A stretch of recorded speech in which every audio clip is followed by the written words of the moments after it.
नमस्कार दोस्तों, मैं Rakesh Sharma your mind opener channel से। और आज एक बहुत ही गमगीन मुद्दे के साथ, जैसा कि आपको पता होगा, बहुत सब लोगों को एक न्यूज़ वायरल हुई। बीइंग एन एडवोकेट मेरा उससे ज़्यादा ज़्यादा कंसर्न है। हुआ ये कि एक हमारे साकेत डिस्ट्रिक्ट कोर्ट में सेशन जज हैं, उन एडिशनल सेशन जज, उनके धर्मपत्नी ने कल सुसाइड कर लिया। और मैं उस बारे में तफसील से नहीं जा रहा हूँ, क्या उसके रीजन रहे वो जांच का विषय है और उसमें मैं नहीं जाना चाहता हूँ, ना ही मैं कोई नाम का खुलासा कर रहा हूँ।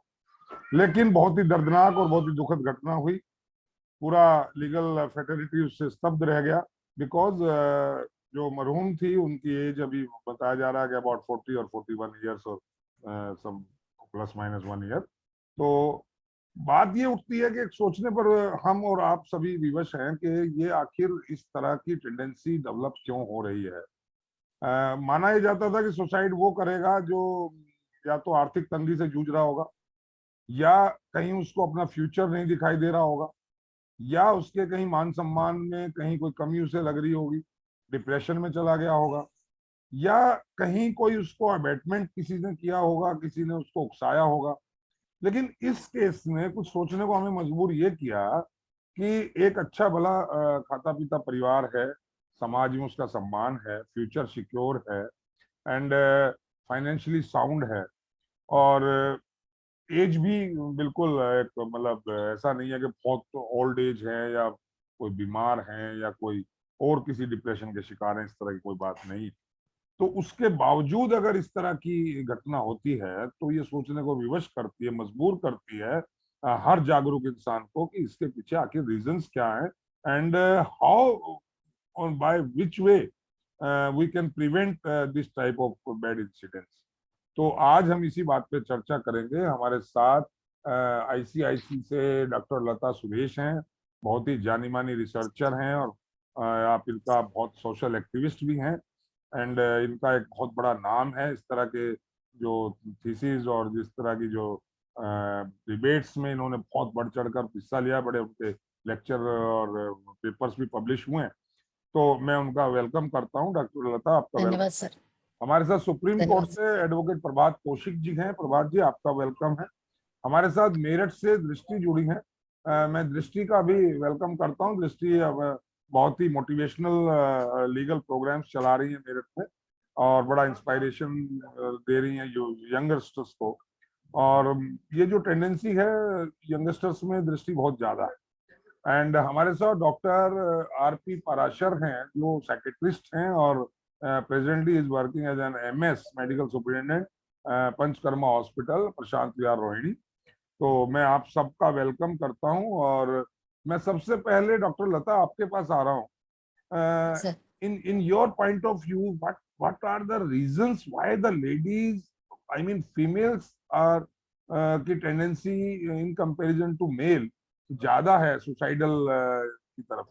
What's the basic you feel like, doctor Lata? Sir, ये तो सही कह रहे हैं, क्योंकि मैंने अभी कुछ डेटा देख रही थी जिसमें एनसीआरबी ने भी यही बताया है कि महिलाओं का जो सुसाइडल रेट है वो पुरुषों से अधिक है। यानी 50% महिलाएं अमूमन आत्महत्या करती हैं। इसके कई रीजंस हो सकते हैं, जैसे घरेलू वजह, जैसे आपने बताया। अधिकतर मामलों में पाया गया है घरेलू हिंसा सबसे बड़ी वजह रही है। और इसकी बढ़ोतरी की वजह भी यही है कि कई बार वो अपने जीवन साथी से हिंसा का सामना कर नहीं पाती है। और अभी आज के पेपर में ही मैंने राजस्थान के न्यूज़ में पढ़ा कि ये खबर थी कि 3 बहनों ने अपने बच्चों समेत आत्महत्या कर ली। उनमें से 2 गर्भवती भी थीं। डॉक्टर्स ने उन्हें 3-4 दिन में एडमिट होने के लिए की सलाह और दी थी। और तीनों बहनों की शादी 3 भाइयों से हुई थी। अब आप देखिए कि तीनों बहनों के एक साथ आत्महत्या करने की क्या वजह हो सकती है। क्या रोजाना का तनाव, या उनकी शादी मुश्किल भरी थी, ससुराल में कोई दम घुटने वाला माहौल था। तो बीबीसी के भी जो हेल्थ एक्सपर्ट्स हैं उनके अनुसार भी मानसिक जो स्वास्थ्य विशेषज्ञ हैं उनका कहना है कि घरेलू हिंसा मैक्सिमम रीजन रही है इस तरह की आत्महत्या में। और गृहिणियां जो है वो आमतौर पर आप देखें शादी के बाद जब एक महिला किसी घर को बनाने के लिए संवारने के लिए आती है तो उसके खुद के सपने भी होते हैं, लेकिन वो जब घर के परिवार में ढल जाती है वो अपने सपनों को धीरे धीरे मारती चली जाती है।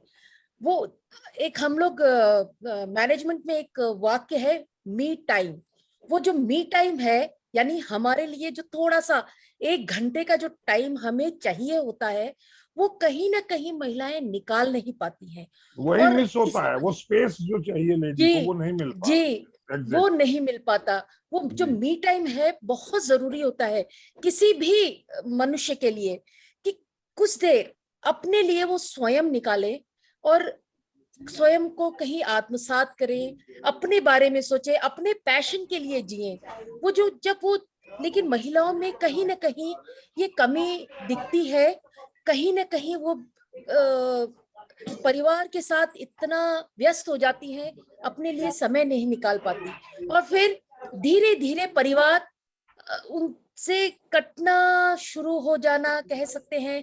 जैसे बच्चे बड़े हो गए वो अपनी माँ से कटना शुरू हो जाते हैं, शादी की कहीं और चले गए किसी और जगह। जो पुरुष है घर गृहस्थी के लिए अपना वो अपने काम में लगा है, महिला फिर अकेली पड़ गई। उसका जो बचपन के साथी होते हैं वो भी इसी तरह के पारिवारिक उलझनों में रहते हैं। तो जो एक आप देखिए पुरुषों की मित्रता लंबी चलती है, महिलाओं की मित्रता शादी के बाद कहीं ना कहीं एक विराम सा लग जाता है। एक कहीं ना कहीं वो उस तरह से जो एक दोस्ती होती है वो निभा नहीं पाती। ये ये कहीं ना ये कहीं ये मैं सब 1 सेकंड के लिए इंटरप्ट कर रहा हूँ जी डॉक्टर जी लता। जी जी ये जो आपने जी जी कहा कि शादी के बाद लड़कियों की, फीमेल की जो दोस्ती बचपन की या उसके कॉलेज जी टाइम जी की या वर्किंग प्लेस की, उसमें कहीं विराम सा लग जाता है। ये हमारा जी सोशल स्ट्रक्चर इस तरह का है या इंडियन का मतलब एक टेंडेंसी है? क्या ये बाहर भी पाई जाती है इसी तरह की? आ, अब तो घूमे हैं। देखिए वहां हमारा जो कल्चर है, हमारा भारतीय कल्चर है उसमें हमने महिलाओं को कहना चाहिए जो हमारी महिलाएं हैं वो हर परिस्थिति में खुद को ढाल लेती हैं। लेकिन देखिए सहन करने की एक सीमा होती है। जैसे अभी भी गांव में ज्यादातर जो लड़कियों की शादी है 18 होते होते उनकी शादी कर दी जाती है। वो पत्नी बनकर बहू बनकर अपना पूरा जीवन गुजारने के लिए तैयार रहती है। घर का जो रोजमर्रा का काम है, सफाई है या पारिवारिक जिम्मेदारी है, उसको संभालते हुए उसका पूरा दिन गुजरता है। तो उनके लिए कई तरह की बंदिशें भी लग जाती है, उनकी आजादी भी सीमित होती है। और कभी ऐसा होता है उनके पास अपना कुछ जैसे कहना चाहिए बैंक बैलेंस हो, यानी फाइनेंशियल जब सेल्फ सेल्फ इंडिपेंडेंट हो डिपेंडेंट। महिलाएं। Self dependent. हाँ जी जी जी जी। तो कहीं ना कहीं और शिक्षा और वहां पे भी शिक्षा का स्तर भी अभी भी महिलाओं में उतना नहीं है जितना हम जो चाहते हैं। और जैसे मैंने कहा सपने कोई उनके मायने नहीं रखती है, उनकी महत्वाकांक्षाएं धीरे धीरे खत्म होने लगती है। और यही कारण है कि कहीं ना कहीं वो निराशा घर कर जाती हैं। अभी जैसे बताया आपने जिन्होंने अभी जिनका सुसाइड का केस आपने जिक्र किया, वो कहीं ना कहीं मिड 40s में थी, 40-50। ये वाला जो एज होता है ये कहीं ना कहीं मेनोपॉजल स्टेज होता है। वहां पे भी डिप्रेशन की संभावनाएं बहुत बढ़ जाती हैं। यही कारण है डॉक्टर्स कहते हैं आप अपने लिए थोड़ा समय निकालिए, एक्सरसाइज कीजिए, मेडिटेशन कीजिए, जहां आप सब कुछ भूलकर केवल अपने लिए जीते हैं। यही कारण है कि जो आज के टाइम में महिलाएं थोड़ी सी जागरूक हुई हैं, अपने लिए समय निकाल रहे हैं। यू और वांट टू यू वांट यही to say you want to say जो मैकेनिकल वे है लाइफ का, दैट शुड बी जी change. That should be change. जी जी लेडीज वांट जी सर स्पेस। लेडीज वांट जी their feeling should be respected and to be understood, understood by their other partners, male में partner और जी हस्बैंड और जी इन-लॉज और जी जी ब्रदर्स और फैमिली। ओके, मैं आता हूँ, इसमें मैं एक आता हूँ। एक जी किस्सा जी में सर, जी एक जी किस्सा मुझे याद आ रहा है। जी बॉम्बे के जो लोकल ट्रेन्स हैं, वहां महिलाओं ने अपना एक ग्रुप बना रखा है। जब जो जी महिलाएं साथ साथ जाती हैं, रोज का उनका काम है, उन्होंने एक ग्रुप बना लिया। वो आपस में कहीं ना कहीं ऐसे अ, अलग तरह के विषय लेके उसमें चर्चा करती हैं। तो वो थोड़ी देर के लिए अपने उन रिक्रेशन, सभी, रिक्रेशन होता है, रिक्रेशन यस, स्पेस। जी ओके जी जी, ओके, बहुत वो बढ़िया स्पेस पॉइंट आपने निकालती लिया। हैं। जी सर। मेरा मेरा एक और मानना है, जब जहां तक ये बात लीगल फैसिलिटी से जुड़ी है, जी हमारे साथ जो कौशिक जी हैं, कौशिक जी, मुझे ऐसा लगता है कि जो दिखता है वो होता नहीं। लगता है हमें जजेस जो है बड़ी लेविश लाइफ जी रहे हैं, बड़ा ठाट के साथ आते हैं, बड़ा ठाट के साथ बैठते हैं बेंच पे, और वो बड़ा उनका एक सिस्टम है, और बड़ा मतलब जो हमारी कल्पनाएं कुछ इस तरह की, और आम आदमी कल्पनाएं भी होती है। लेकिन मुझे जहां तक डीपली मैं जा पाया हूँ कि दिन भर कोर्ट कचहरी का टेंशन, चाहे वो एडवोकेट के लिए हो, चाहे वो जजेस के लिए हो, और घर जाकर वो फाइलों का वहां ले जाना, कल के लिए फाइलों को थोड़ा उनका स्टडी करना, because without study you can't deliver the justice properly. तो कहीं ऐसा तो नहीं इस तरह के केसेस में, मैं पर्टिकुलर उस केस की नहीं जा रहा हूँ, उस केस के बारे में मैं कतई अभी उस तरह की एनालिसिस नहीं कर रहा हूँ, लेकिन क्या ये एक बहुत बड़ा कारण नहीं हो सकता कि हस्बैंड की तरफ से या उनकी तरफ से कुछ महिला को टाइम ही ना दिया गया हो, और वो जो टाइम डॉक्टर लता कह रही हैं कि बिल्कुल वो जो अंडरस्टैंडिंग, कहीं ऐसा तो नहीं उसका शिकार हो गए हो? बिल्कुल जी बिल्कुल आपके आपके सवाल में ही जवाब भी निहित है। तो जो जो सवाल है वो ही उसका आंसर भी है। देखिए, बीइंग अ लॉयर, हम भी कोर्ट जाते हैं and we when we see the cause list, तो वो तो हमारे लिए भी एक बहुत बड़ा एक सोचने में हम भी पड़ जाते हैं।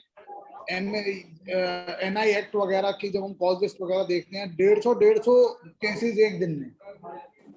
कहने वाली बात है, एक जज है, उसका परिवार भी है। आप बिल्कुल सही आपने बात की है। कॉज लिस्ट इतनी बड़ी है, सारा भार इतना ज्यादा है जो जो लोअर जुडिशरी है उसके ऊपर, कि उनको ना केवल उन सभी में ही ऑर्डर्स पास करने, उसके बाद कहीं अगर हम कहें सिविल केसेस में कोई इंजंक्शन के सूट हैं, 3912 है, या फिर और भी कोई जिसमें ऑर्डर्स कई पेजेस में, it is running into many pages, वहां उनको जो है, आप बिल्कुल सही कह रहे हैं, रात भर स्टडीज करनी पड़ती है, क्योंकि ये भी प्रेशर होता है कि अगर गलत जजमेंट दे दी तो कहीं मेरे ऊपर ही एक्शन ना हो जाए। बेल मैटर्स हैं, so many things are there. तो एक बड़ी कॉज लिस्ट और एक बहुत बड़ी रिस्पॉन्सिबिलिटी। बीइंग अ जज, मैं जज बन गया, उसके ये तो बड़ी चलो खुशी की बात है, लेकिन जो मेरे जजेस जो फ्रेंड्स हैं उनसे मैंने सुना है, वो यही बात है कि फैमिली के लिए कोई भी उनके पास समय नहीं है। Duty comes first, family comes second, और जहां फैमिली सेकंड होती है, तो जो वाइफ है, अब वाइफ तो नॉर्मल फैमिली से बिलोंग करती है हमारे, अगर हम बात कर रहे हैं अपना अपना जो मिडिल क्लास से हम सब बिलोंग करते हैं, तो जजेस की वाइफ हो या नॉर्मल हो, एक एक और एक्सपेक्टेशंस होती है वाइफ की, उसके भी अपने सपने होते हैं कि भाई हमारा हस्बैंड आए, भी नहीं, फन करे, ये करे। तो वो तो ऐसा है कि एक एक मैं देखिए। बात एक मैं बात और एक मैं जी बात और बोलना चाहता जी जी हूं। तो सबसे बड़ी है जी वो ये है कि हमारे सिस्टम में कोई भी एजुकेशन इस तरीके की नहीं है कि जो सक्सेस के लिए तो सारी एजुकेशन है, लेकिन इस बात के लिए कोई एजुकेशन नहीं है कि अगर फेलियर हो जाए या हमारी एक्सपेक्टेशंस पूरी ना हो, या फिर कोई, उसको कैसे कॉप अप किया जाए। बहुत बड़ा पॉइंट आपने तो उठाया। यस ये तो यस फेलियर को कैसे कॉप अप किया जाए, या वो एक एजुकेशन है that is lacking in our society, उसको एड्रेस करना बहुत जरूरी है। ओके। और वहीं से ही ये डिप्रेशन का शिकार वगैरह सभी महिला, अब जिसमें दिमाग होगा उसी में डिप्रेशन होगा। ये बिल्कुल बिल्कुल पुरुष बिल्कुल। चाहे नहीं, बात फिजिकली वही है। स्ट्रॉन्ग। मेरी मेरी भी, कौशिक जी, मेरी आज इस बारे में करीबन 5-6 जजेस से बात हुई। Due to their personal reasons they can't come forward on this debate, but उन्होंने यही बिल्कुल कहा कि आप लोग हमसे ज्यादा खुश हैं, आपके पास वर्कलोड उतना नहीं जितना हमारे पास है, तो हमें तो कई कई दिन हो जाते हैं ढंग से बात किए हुए घर में। तो ये हम किसी को एक्सपोज नहीं करते हैं, किसी को बताते नहीं है, बट ये हमारी लाइफ का हिस्सा बन गया है। और उससे कोप अप करना, उस चीज को एडजस्ट करना, ये हमारे हर एक के बते नहीं होगा। हो सकता है फेलियर यहाँ हुआ हो। डॉक्टर पराशर अपना वीडियो स्टार्ट कर ले प्लीज। डॉक्टर पराशर और दृष्टि, दृष्टि आप बीइंग ए यंग लॉयर भी हैं, एंड मैं आप बहुत मोटिवेशनल, जैसे मैंने पहले बताया, तो यंगस्टर्स की क्या फीलिंग है, क्या आप समझते हैं, why they goes towards the suicidal act? Drishti unmute कर ले, अनम्यूट करें अपना जी। Hello, good evening to one and all. जी So I would like to put my point forward from the point of view of youngsters, that today youngsters are facing this problem, particularly in the middle age of 30 to 45, right? So why they are facing this problem is, the main reason is depression, and also there is the family pressure. They cannot tell their problems to each and every person, and moreover stress management is the basic tool which is lacking in the youth. Stress management पर ध्यान देना चाहिए। Stress management के लिए कोई particular course नहीं है, और यूथ सबसे ज्यादा इसी प्रॉब्लम से गुजरता है और सफर करता है। वो अपनी प्रॉब्लम शेयर नहीं कर पाता है, और जैसा कि आपने कहा कि जजेस भी इस प्रॉब्लम से जूझ रहे हैं, तो जजेस के लिए एक एथिक्स होता है कि वो सबसे बात नहीं कर सकते, तो वो लोग घुटते हैं, मतलब सफर करते हैं, ना अपनी प्रॉब्लम बता सकते। अभी रिसेंट में ही मैंने देखा था कि एक जज थे, उनका एचजेएस में सिलेक्शन हुआ था, और उन्होंने बहुत मेहनत से एग्जाम पास किया, बहुत मेहनत लगती है, और अटेम्प्ट होने के बाद ही उनका मतलब उन्होंने सुसाइड कर लिया। तो बहुत दुख हुआ कि इतनी मेहनत के बाद आप सुसाइड कर रहे हैं, मतलब क्योंकि वो अपनी प्रॉब्लम शेयर नहीं कर पाते थे, वो भी मैरिड थे। तो ये कहीं ना कहीं हम देख सकते हैं कि स्ट्रेस मैनेजमेंट को हमें कंट्रोल करना पड़ेगा, चाहे वो बुक्स पढ़ें या अपनी प्रॉब्लम शेयर करें। Sharing is the ultimate solution, I think. जो भी आपको क्लोज आपका लगता है उससे शेयर कीजिए, तो शायद इस प्रॉब्लम को रिजॉल्व किया जा सकता है। थैंक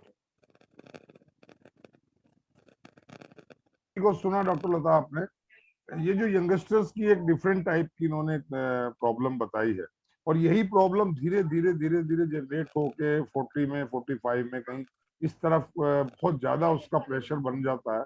तो क्या ये भी एक बहुत बड़ा रीजन है? सर, एक तो पीयर प्रेशर का बहुत ज्यादा दबाव रहता है हमारे यूथ में।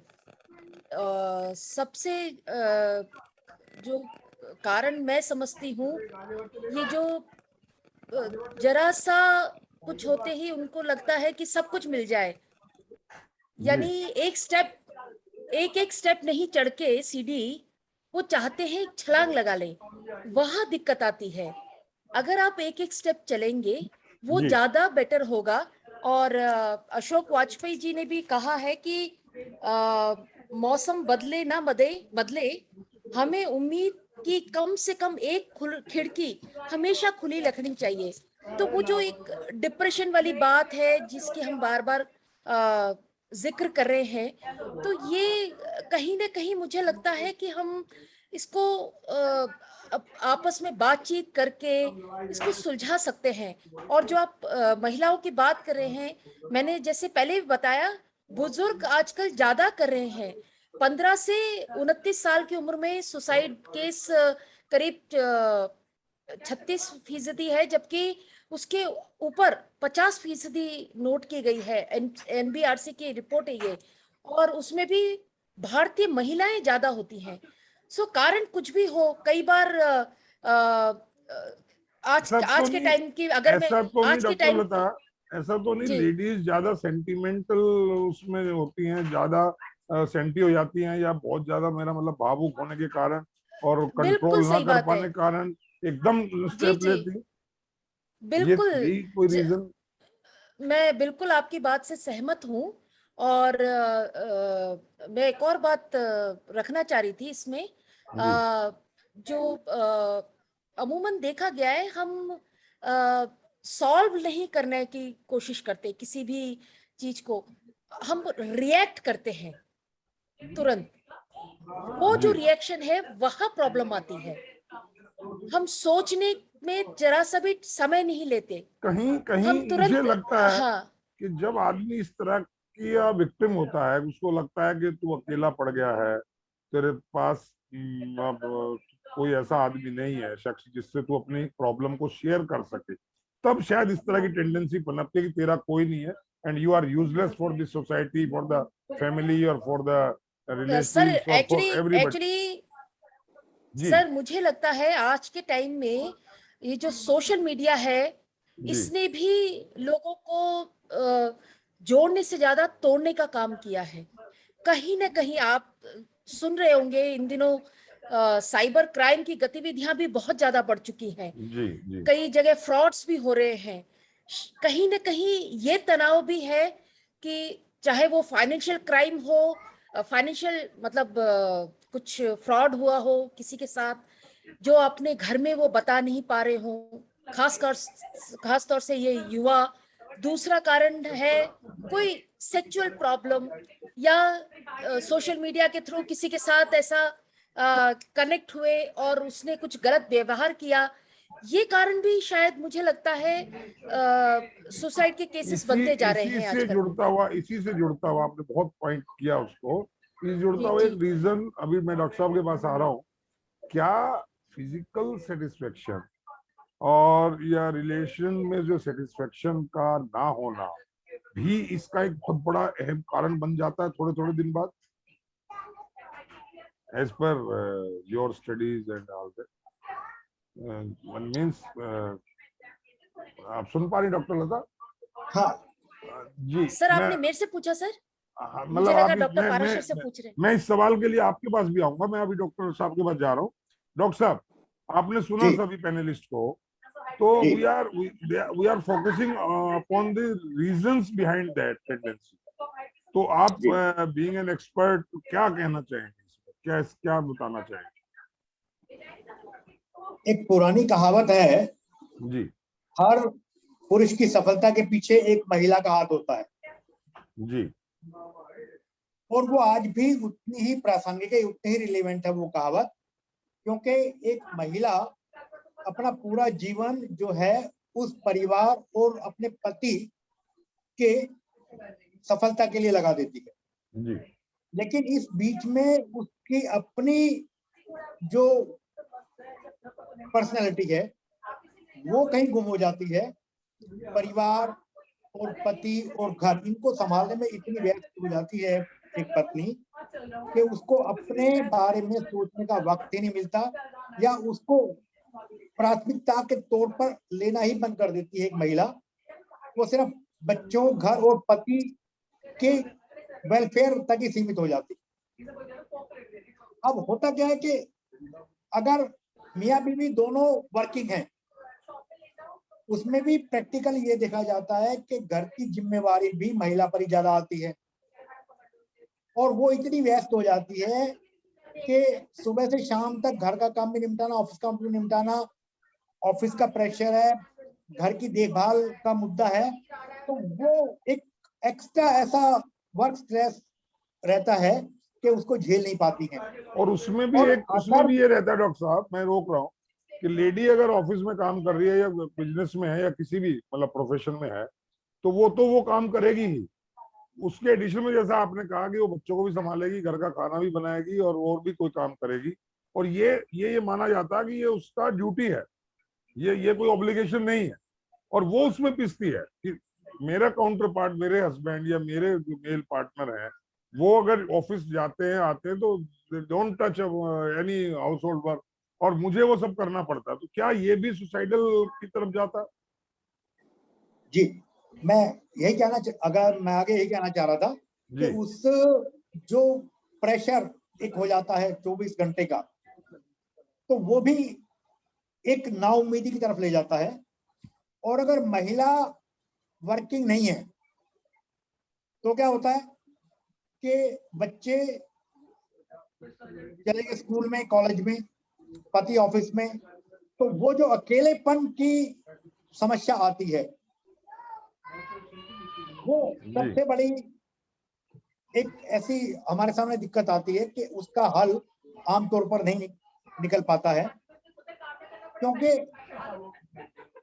जैसा कि अभी पहले डॉक्टर लता ने कहा कि भाई वो सर्किल शादी से पहले का सब खत्म हो जाता है। तो अगर हम उस सर्किल को मेंटेन रखें, वो बहुत जरूरी है।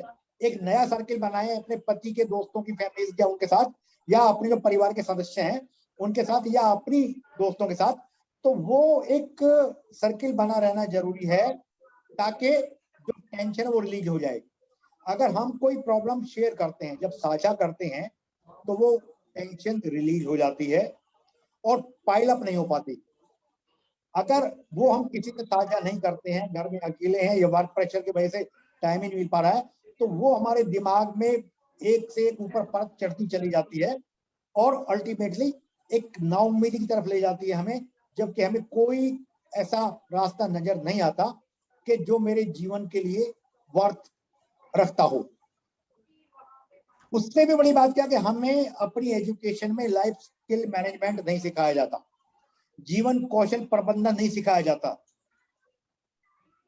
हम इतनी बड़ी बड़ी डिग्रियां ले आते हैं यूनिवर्सिटीज में, बड़ी नामी यूनिवर्सिटी में पढ़ते हैं, कॉलेज में पढ़ते हैं, पर हमें ये कहीं नहीं पढ़ाया जाता, कहीं नहीं सिखाया जाता, कहीं हमारा मार्गदर्शन नहीं किया जाता कि अगर आप ऐसे क्राइसिस में हो तो आपको क्या करना, उस क्राइसिस से कैसे निपटना है।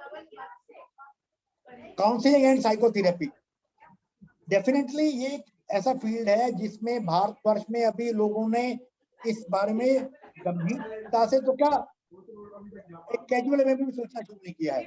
जब हमारे सामने ऐसी समस्या आती हैं तो हम गाइडेंस ले सकते हैं, काउंसलर के पास जा सकते हैं, और एक अच्छा मार्गदर्शन जब हमें मिल जाए तो हम इससे सुसाइड तो हम छोड़ दें, हम डिप्रेशन, एंजाइटी, इन चीजों से भी बच सकते हैं।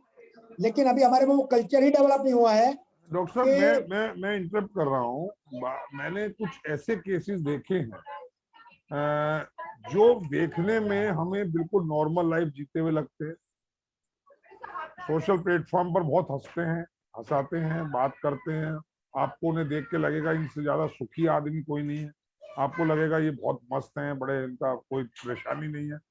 मैंने अपनी लाइफ में ऐसे बहुत लोगों को इंटरव्यू किया है, बहुत लोगों से मतलब मैं रूबरू हुआ हूँ जो बिल्कुल कगार पर हैं सुसाइड, बिल्कुल अंदर उनके इतना लावा भरा हुआ है कि अगर जरा सा भी कहीं एक पॉइंट बचा है कि वो कब फूट जाएगा पता नहीं। तो ये जो टेंडेंसी है, ये अपने आप के अंदर ही अंदर सब कुछ उसको चलाते रहना, उस प्रोसेस को, ये क्या आपके भी उसमें आता है? इस तरह का केसेस बहुत ज्यादा, कहीं वो एक्सटॉर्शन हो रहा है किसी का, या कहीं उसे कहीं प्रेम संबंधों में कहीं उसका साथ कुछ गड़बड़ हो गया है, या कुछ ऐसा उसके साथ, जैसा भी डॉक्टर लता ने कहा कि सोशल मीडिया पे कहीं कनेक्ट हो गए, कोई गलती हो गई होगी और वो ना चाहते हुए कुछ ऐसा हुआ, उसका वो अकेले ही खामियाजा भुगत रहे। तो ये इस तरह की जो चीजें हैं, क्या इनका कोई एक पहचान हम कर पाए कि हमारी कोई फैमिली का मेंबर इस तरफ तो नहीं चल रहा है या इस समस्या से जूझ तो नहीं रहा है? तो कोई सिम्टम्स आप बताएंगे किस टाइप से उसको हम चेक कर लें कि ही और she is going towards this wrong path? वास्तव में ऐसे संकेत मिलते हैं जैसे किसी भी कार्य में रुचि ना होना, आप काम कर रहे हैं लेकिन आपके चेहरे पर वो प्रसन्नता का भाव नहीं है, आप अपनी ड्यूटी निभा रहे, कर्तव्य पालन बहुत मुस्तैदी से कर रहे हैं, लेकिन आपके चेहरे से बिल्कुल वो प्रतिबिंबित हो रहा है, वो रिफ्लेक्ट हो रहा है आपके फेस पे कि आपका उसमें काम करने में कोई इंटरेस्ट नहीं है। इसके अलावा नींद डिस्टर्ब हो जाना, नींद ना आना या बीच में टूट जाना या करवटें बदलते रहना, वो भी हमें संकेत देता है कि घर का कोई सदस्य किसी संकट से जूझ रहा है, किसी साइकोलॉजिकल प्रॉब्लम से जूझ रहा है, जिस पर कि ध्यान दिया जाना जरूरी है। भूख का कम लगना या बहुत ज्यादा लगना, ये दोनों बातें हो सकती हैं। जब हम किसी ऐसी साइकोलॉजिकल प्रॉब्लम के दौर से गुजर रहे होते हैं, तो ये भी हो सकता है कि हमारी भूख बहुत कम हो जाए और ये भी हो सकता है हमारी भूख बहुत बढ़ जाए। तो अगर ऐसा कोई चीज देखने को मिल रहा है तो हमें बिल्कुल सतर्क हो जाना चाहिए और हमें परिवार के उस सदस्य की तरफ बिल्कुल ध्यान देना चाहिए। इसके अलावा आप घर में बैठे हैं, टीवी देख रहे हैं या कोई बातचीत चल रही है, उसमें सभी लोग मशगूल हैं और हम देख रहे हैं कि सब उसका आनंद ले रहे हैं, एक उसमें तन्मय है सब।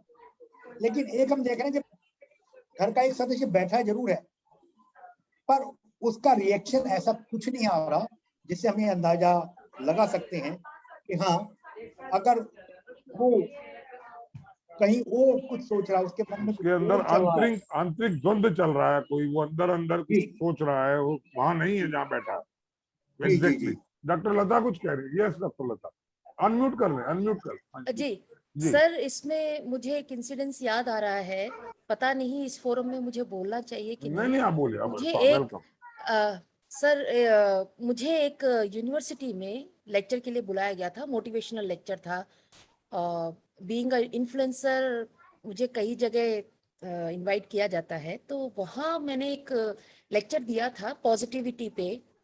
आप यकीन नहीं करेंगे, उस भीड़ में से 2 बच्चे उठ के आए, खड़े होके बोले कि हम यहाँ पे कुछ कहना चाहते हैं। उन्होंने भरी महफिल में सबके सामने, यूनिवर्सिटी के जो 3000 बच्चे वहां थे, सबके सामने एक्सेप्ट किया कि हम आज रात को सुसाइड कमिट करना चाह रहे थे, लेकिन इनकी बातों से हम इतने प्रभावित हुए हैं कि अब हमारा विचार हम त्याग रहे हैं और हम प्रॉमिस कर रहे हैं कि आगे से ऐसा चीज सोचेंगे भी नहीं। उसका कारण क्या था सुसाइड का उनका, कि थोड़े से कम मार्क्स आ गए थे।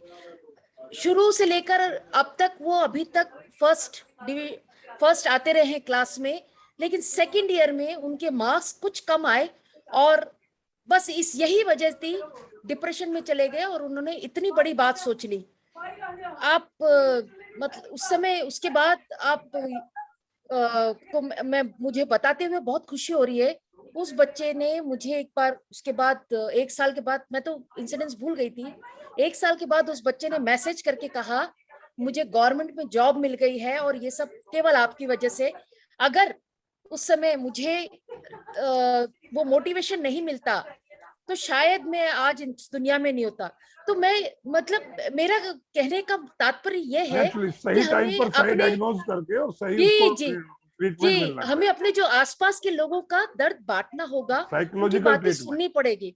हाँ जी, तो आपकी अगर 2 बातों से किसी की जिंदगी में कोई नई उम्मीद बनती है तो हमें करना चाहिए, मुझे ऐसा लगता है। दृष्टि अनम्यूट करें जरा। जो डॉक्टर लता ने कहा कि मार्क्स कम आ जाना, या जैसे आप लोग हैं जुडिशरी की तैयारी कर रहे हैं और अगर आपको लगा 2-3 साल 4 साल 5 साल में जुडिशरी में नहीं आ पा रहे हैं, तो क्या आप जैसे यंगस्टर्स वाकई डिप्रेशन की तरफ चल पड़ते हैं? Yes, I would like to agree with ma'am. The point she raised is very good. आजकल सारे यूथ जो है बहुत स्ट्रेस सफर कर रहे हैं और ये देखा गया है कि कंपैरिजन बहुत ज्यादा होने लगता है। कभी कभी ये रीजन भी बनता है कि आप 1 नंबर से रह गए तो मेरी सोसाइटी में बेइज्जती हो जाएगी कि मेरा एग्जाम नहीं निकला, या मतलब इंसल्ट हो जाएगी। तो ये कहीं ना कहीं एक इन्फ्लुएंसिंग फैक्टर है। इसके अलावा सोशल मीडिया पर भी अगर हम देखते हैं दूसरों की जॉब लग गई है, हमारी नहीं लगी है, तो कहीं ना कहीं ये भी एक डिप्रेशन का कारण बन जाता है, जिसके कारण बहुत लोग इस फेज में आ जाते हैं। डॉक्टर साहब बिल्कुल दृष्टि ने ठीक पॉइंट उठाया। मुझे कुछ ऐसे यंगस्टर्स मिले हैं, और यंगस्टर्स क्या 40 वाले 35-40 वाले भी मिले हैं, कि वो इस बात से टेंशन कर रहे हैं कि मेरे को फेसबुक पे फॉलोवरशिप व्यूअरशिप जो है मेरी 100 रहती है, मेरी फ्रेंड की 500 रहती है, और एक बिल्कुल घटिया सी फ्रेंड है मेरी, उसकी 1000 रहती है, मेरी 300 से ऊपर नहीं हो रही है। तो इस बात की टेंशन में वो परेशान। बोले ये नहीं, जो अभी सोशल मीडिया का डॉक्टर लता ने कहा था कि बहुत बड़ा एक काम कर रहा है, ये निगेटिविटी भी कर रहा है, ये इतना जोड़ नहीं रहा जितना तोड़ रहा है इंसान को अंदर से। एक इंस्टा पे मेरे कितने फॉलोवर हैं, उसके कितने, अब मुझे लोग कहते साहब आप वीडियो करते हैं, आपके फॉलोवर तो कम है। हमने कहा भाई कोई बात नहीं, हमें कोई नेशनल अवार्ड थोड़ी लेना, हमने अपनी बात कहनी है और कुछ लोगों को बैठ के बातचीत करनी, दैट्स ऑल। तो हमें, अगर मैं भी उस तरफ जाऊं कि मेरे फॉलोवर 5,000 होने चाहिए, 10,000 व्यूअर्स होने चाहिए रोज, तो हो सकता है मुझे भी डिप्रेशन आ जाए। तो ये वाकई में एक अपना अहम अहम मुद्दा है। और जहां तक कौशिक जी, खास तौर से आज जो बात दिमाग में, जो जहन में आया था कि हम लीगल फेटर्निटी से जुड़े हुए लोगों के लिए ये बहुत चैलेंजेबल टाइम पहले भी था, अब भी है। और अब उस चैलेंज में एक चैलेंज यंगस्टर्स के साथ जुड़ गया कि उन्हें जुडिशरी की तरफ भी जाना है। जो भी लॉ कर रहा है, 99% बच्चे कहते हैं कि मुझे एडवोकेट नहीं बनना, मुझे जुडिशरी की तरफ जाना। अब जुडिशरी में तो 1-8% ही जाएंगे ना, लेकिन वो उनमें से आधे लोग फिर डिप्रेशन के शिकार हो रहे हैं। तो क्या डॉक्टर साहब, क्या एक अल्टीमेट मैसेज, 1 मिनट हमारे पास और है, आपका लास्ट मैसेज मैं जानना चाहूंगा, क्या मैसेज आप सोसाइटी को देना चाहेंगे? 1 मिनट है आप। हमारा गोल रियलिस्टिक होना चाहिए जी, ये मैसेज है सभी के लिए।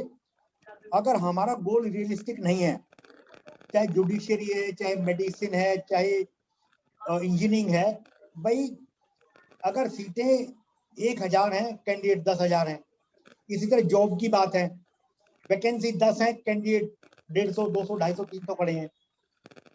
मैं चाहता हूं कि मैं यहाँ पहुंच जाऊं, लेकिन मेरा वो गोल रियलिस्टिक हो और मेरे पास अगर दृष्टि अनम्यूट मेरा कर, प्लान म्यूट ए कर। फेल होता है तो प्लान बी और प्लान सी वो मेरे पास रेडी होना चाहिए। एग्जैक्टली। यानी अगर मैं उस गोल तक पहुंचने में असमर्थ मानी हूं हूं तो तो ये नहीं अल्टरनेटिव रूट मेरे पास होना कि चाहिए। मैं निराशा के गर्त में चला जाऊं और सुसाइड जैसी टेंडेंसी मेरे अंदर डेवलप हो जाए। फिर मुझे बिल्कुल। प्लान बी तैयार रखना है, प्लान सी तैयार रखना है कि यहाँ मेरा सिलेक्शन नहीं होता है, यहाँ मैं सफल नहीं हो पाता हूँ, तो मैं ये कर लूं, अगर यहाँ भी नहीं होता तो फिर मैं ये करूं। तो वैकल्पिक जो एक हमारे गोल है वो हमें बिल्कुल ध्यान में रखने चाहिए, तभी हम इस बहुत बहुत बहुत बढ़िया आपने बात कही डॉक्टर साहब। और आज सर मैं की चर्चा से, आज सर की थोड़ा टाइम ही नहीं रहा, सॉरी, मैं नेक्स्ट में करूंगा। आज की इस परिचर्चा का हम मोटिव हमारा यही था कि जो भी लोग इस साइकोलॉजिकल डिसऑर्डर से जूझ रहे हैं, वो अपना स्ट्रेस आउट करने के लिए अपने पार्टनर से, अपने दोस्तों से उसकी अपनी बात को, प्रॉब्लम को साझा कर लें। तो मैं समझता हूँ, जैसा डॉक्टर लता ने वो इंसिडेंट बताया था, कि बहुत सारी प्रॉब्लम खत्म हो सकती हैं और इस तरह की दुखद घटना इन फ्यूचर ना हो। यही योर माइंड ओपनर चैनल का मकसद था, आज की डिबेट को ऑर्गेनाइज करने का, एक डिस्कशन कोट के को। साथ इसको अगर जी खत्म करें, जी जी जी। जावेद अख्तर साहब ने कोट किया था, क्यों डरे जिंदगी से, क्या होगा, कुछ ना होगा तो तजुर्बा होगा। तो जो यूथ है जो सुन रहे हैं इसको, बिल्कुल बिल्कुल। उनसे मेरा एक यही मैसेज है, बी आपके पॉजिटिव, बी सबसे अच्छे, पॉजिटिव। नहीं नहीं, आपके अच्छे, सबसे अच्छे जो दोस्त हैं वो आपके पेरेंट्स हैं। उनसे बढ़कर कोई आपका सच्चा साथी नहीं है। हमेशा उनसे डिस्कस करने की कोशिश करें। Okay okay. जी sir. Thank you all of you, thank you. हम फिर नेक्स्ट किसी और मुद्दे पर बात करेंगे। तब तक के लिए आपने अपना अपना कीमती टाइम हमें दिया, चैनल आपका थैंक्स करता है। और डॉक्टर लता, आपसे तो हम ऐसे ही आपका टाइम लेते रहेंगे। आप जैसी शख्सियत किस्मत से लोगों को मिलती है, और आपके थ्रू हम